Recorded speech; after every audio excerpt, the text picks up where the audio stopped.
Malakas ka, oo, pero tao ka pa rin. Ang tao hindi ginawa para kayanin ang lahat ng mag-isa. Bakit kaya kung sino pa yung malalakas, sila pa yung palaging nag-iisa? Kung ikaw yung palaging malakas, palaging maaasahan, at palaging okay sa tingin ng iba, bakit kaya ikaw pa yung pinakaramdam ng lungkot? Hindi ka nag-iisa, pero sanay kang mag-isa. Ikaw yung tao na kapag may problema, tinatawagan. Kapag may kailangang ayusin, ikaw yung first choice. At kapag may kailangang umintindi, ikaw na naman. Pero kapag ikaw na yung napagod, wala man nang nagtatanong sa'yo kung okay ka pa. Yes, ngumiti ka, tumawa ka, at kinaya mo. Hanggang sa isang araw ay na-realize mo na marami ka palang tao sa paligid. Pero pakiramdam mo, mag-isa ka pa rin. Matagal ko nang napapansin ito sa sarili ko at sa maraming taong nakausap ko, kung sino pa yung pinakamatatag, pinaka-responsable at pinaka-okay, sila rin yung pinakatahimik na nag-iisa. Sa video na to ay pag-uusapan natin bakit nga ba yung mga strong people,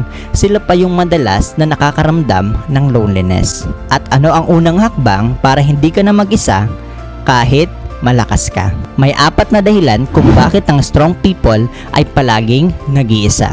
Number 1, you taught people you don't need help. Sa bawat pagkakataong sinabi mong okay ako, kahit na hindi naman, tinuruan mo ang tao kung paano ka tratuhin. Tinuruan mo silang, kaya ko, huwag na ako, at ako na ang bahala. At sa tagal ng panahon, naniwala sila. Pero ang totoo, hindi mo sinabing okay ka dahil okay ka. Ngunit ayaw mong maging pabigat. So ang totoo, ang pagiging strong person mo ay naging survival skill mo, hindi choice. Second one, you listen more than you are heard. Ikaw yung mahusay makinig.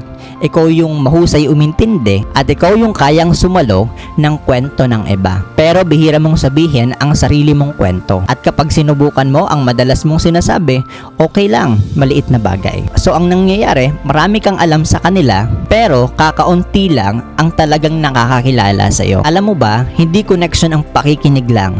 Okay? A true connection ay parehas kayong nakikita. Nakita mo yung side niya at nakita niya yung side mo. But remember this, okay? Choose people you can trust. Third, you don't want to burden anyone. Nakakalungkot, no? Ang iniisip mo, may pinagdadaanan din sila. Mas mabigat yung problema nila.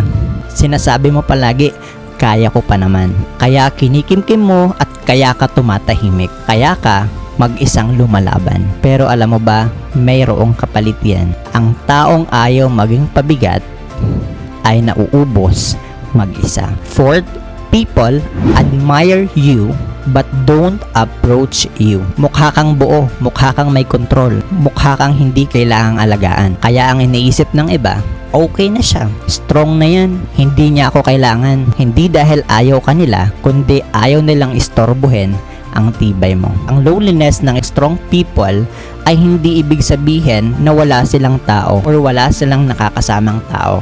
Ito ay dahil walang nakakakita sa bigat ng kanilang dinadala. Malakas ka, oo, pero tao ka pa rin. Ang tao hindi ginawa para kayanin ang lahat ng mag-isa. Kaya nga may kasabihan, no man is an island. So tatandaan mo yan. So kung isa ka sa mga taong ito, tandaan mo itong 3 bagay. Pumili ka ng isang tao at magsabi ng totoo. Hindi solusyon, hindi advice, katotohanan lang.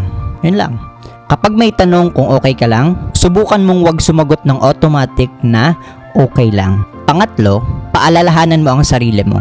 Hindi nababawasan ang halaga ko kapag humihingi ako ng tulong. So kung ikaw yung strong person na pinag-uusapan natin sa video na to, I want you to subscribe at marami pa tayong pag-uusapan. Ang tunay na lakas ay ang tapang na sabihin na kailangan ko rin ng tao.